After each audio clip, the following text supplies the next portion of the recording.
Hey guys, Legendary Grimlock here, and as promised, since a few versus battles are already out, we're going to just combine, well, whatever's left of the superhero wave with these few versus battles. So today we have Trypticon versus the Earth Defenders. Now, the rules are pretty simple. We're only going to be using comic Trypticon. We're talking about G1, IDW, Dreamwave, all that good stuff, all right? And we'll be putting them against the IDW Comics Earth Defenders, a team consisting of Godzilla, Rodan, Anguirus, Kumonga, Varin, all right, King Caesar, Jet Jaguar, Sanda and Garaya, Zilla, Titanosaurus, and King Caesar. So everyone as pictured here, and we will not be using Godzilla in Hell scaling, as that is actually a pretty different Godzilla altogether, and I want to save him for a whole nother video that I'm planning. By the way, be sure to stick around till the end, and I will be promoting the next matchup. So without further ado, let's begin with Trypticon.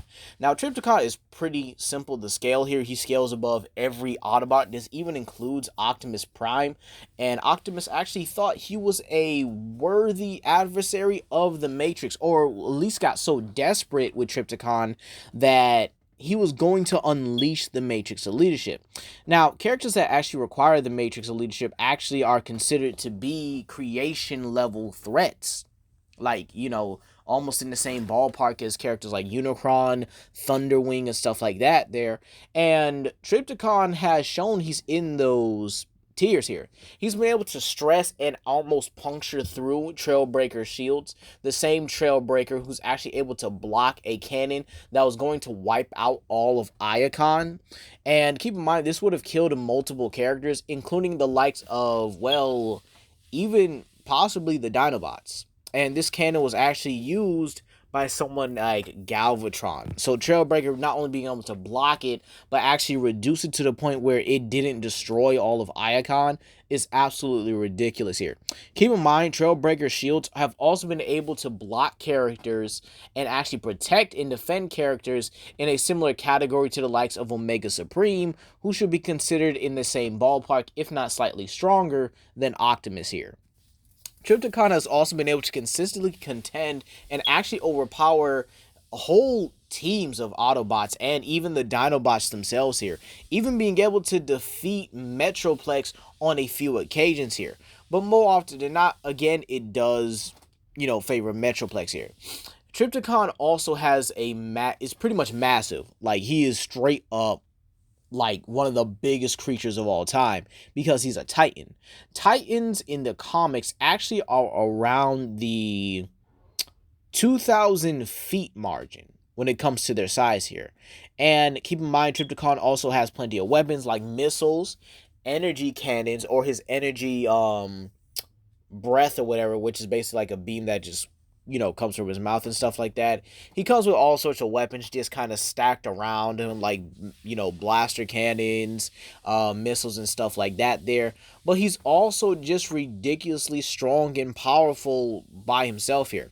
Trypticon's might and power has been... Ooh, sorry about that. Trypticon's might has been shown to honestly be something unfathomable when it comes to it here. And again, you have plenty of characters you can scale him off of. You can scale him off of or scale him above GRIMLOCK, Megatron, and Optimus Prime, because it's considering the sheer fact that they had to go inside him in order to beat him. And he also has these antibodies, which are basically these dinosaurian dragon-like beings that'll straight up rip you apart. And if that doesn't work, he has an energon overload that is basically able to mind control you into serving him. So Trypticon has a lot going for him here. Now, going back to the scaling, Trypticon scaling above characters like GRIMLOCK, who you could easily say is either stronger or in the same ballpark as Optimus Prime and Megatron. GRIMLOCK has shown he is consistently stronger in the IDW, considering he is straight up beating down characters that were giving Optimus and Megatron a tough time here.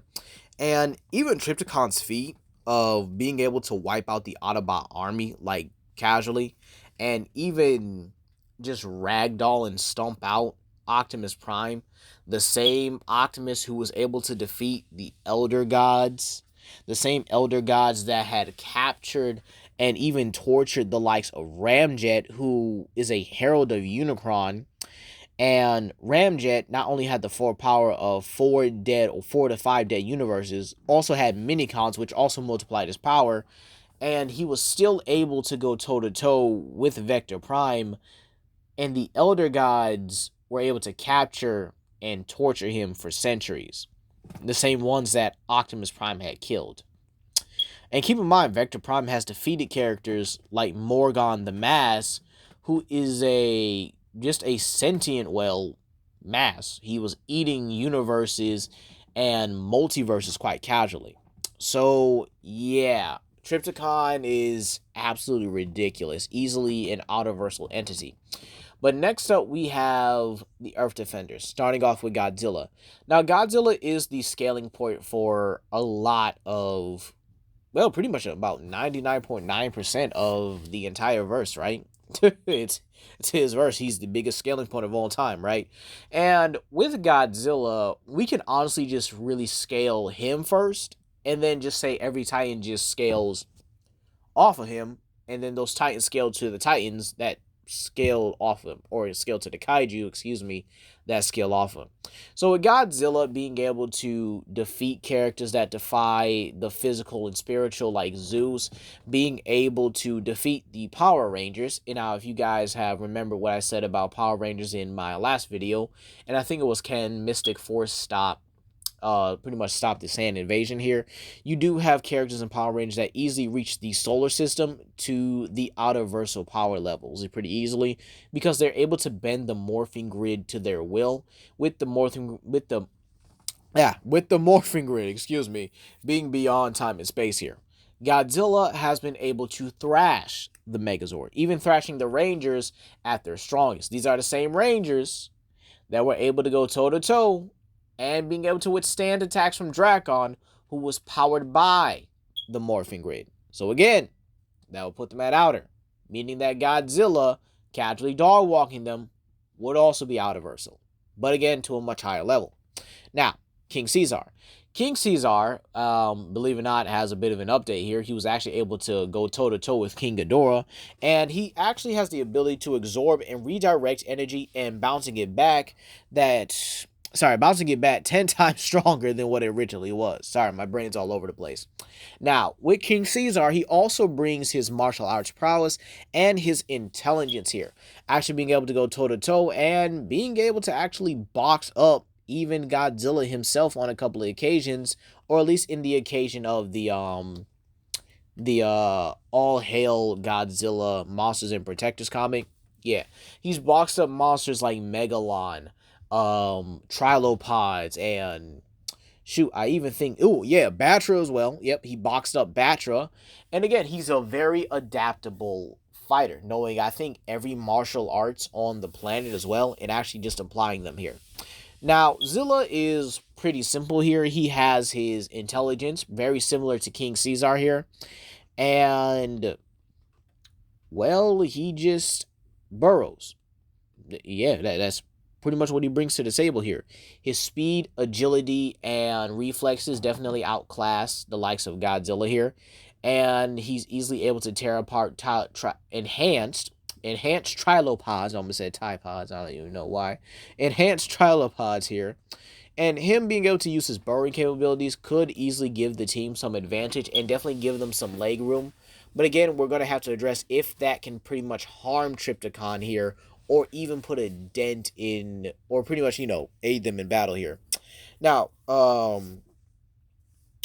with those capabilities out the way, I'm sorry, I think I'm losing my train of thought here.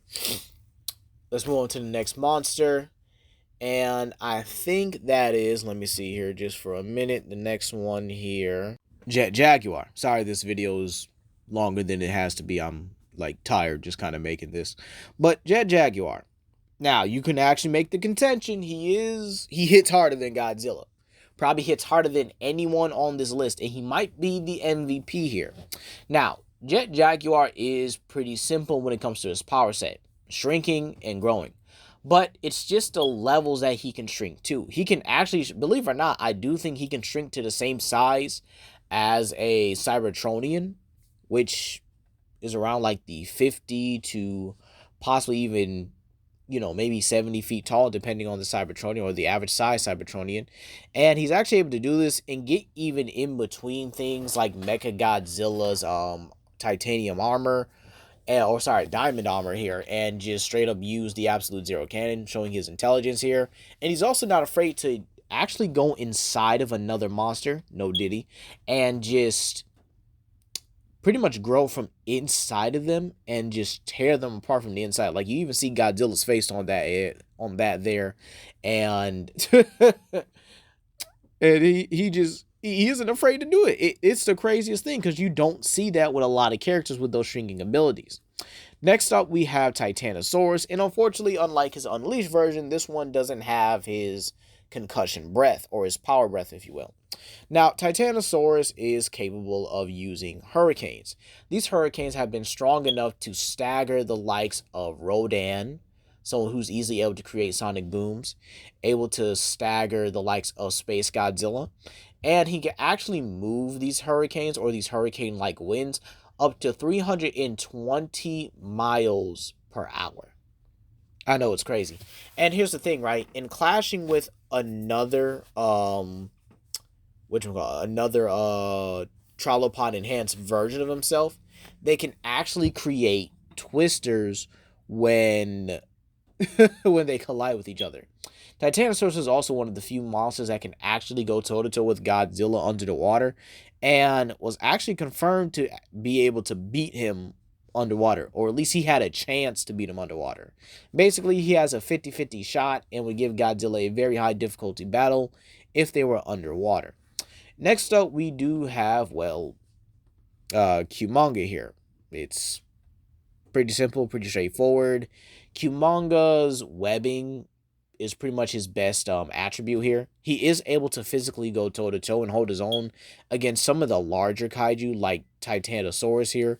But overall, he's not doing too much here. He has his webbing and he has his venom stinger still, which is able to kill Rodan.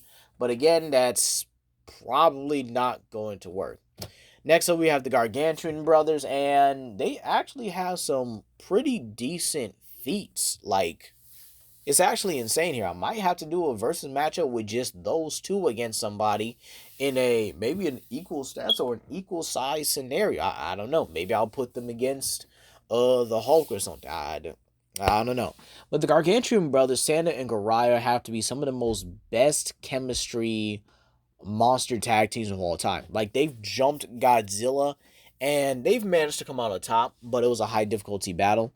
They've defended each other from Trilopods, actually being able to take out enhanced Trilopods themselves here. And they've been able to fight against Varan, who will also be, I guess you could say, coming up next here.